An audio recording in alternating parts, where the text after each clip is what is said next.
Bonjour Chloé. Merci d'être sur notre chaîne. Oui, bien sûr. Ici, c'est le bureau de Hurun Report, c'est le Global Headquarters de Shanghai. Tu as créé le classement de Hurun en 1999 en Chine et maintenant il a une grande influence en Chine. Quel est le secret de ton succès? J'ai commencé à faire le classement des Chinois les plus riches il y a 20 ans à peu près. Ce qu'on fait, on raconte les histoires.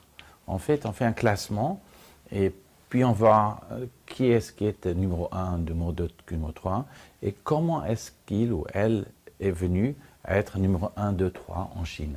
Et puis l'histoire de la personne, en fait, raconte l'histoire de l'économie chinoise moderne. On peut voir que en Chine, on a 1100 milliardaires dans le monde. C'est plus qu'à l'Amérique. On a trouvé en Amérique 700 personnes. En France, on a trouvé une centaine de personnes. Mais la Chine, maintenant, il y a 50% de plus qu'aux États-Unis. Ça veut dire quoi? Ça veut dire qu'il y a un écosystème des entrepreneurs. L'écosystème des entrepreneurs, c'est quelque chose de très, très important. Il y a des investisseurs, il y a des talents, des étudiants qui sont très forts. Il y a des idées.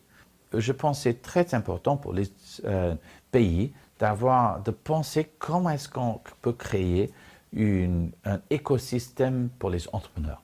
C'est important parce qu'il y a beaucoup d'économies dans le monde maintenant qui ont beaucoup de difficultés.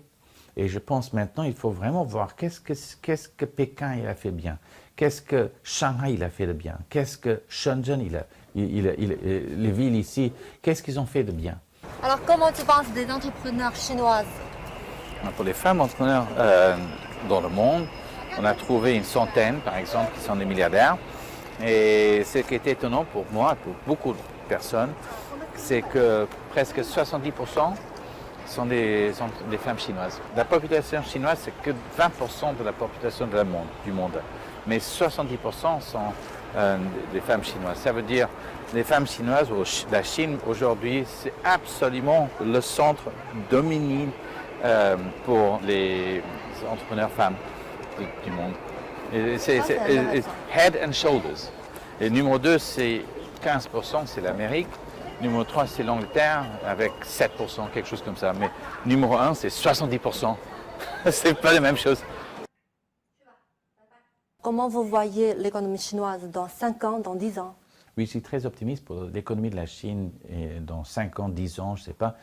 Pourquoi? Parce qu'il y a un énorme d'esprit d'entrepreneur ici en Chine aujourd'hui. Je fais beaucoup de discours dans les écoles ici, les grandes écoles ici, et chaque fois que je rencontre les étudiants, ils veulent devenir des entrepreneurs.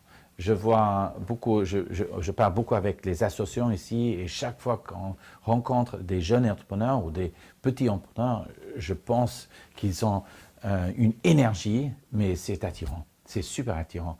Et l'énergie, l'esprit d'entrepreneur, je pense que ça va aider la Chine énormément pour les prochains 10 ans, pas de problème.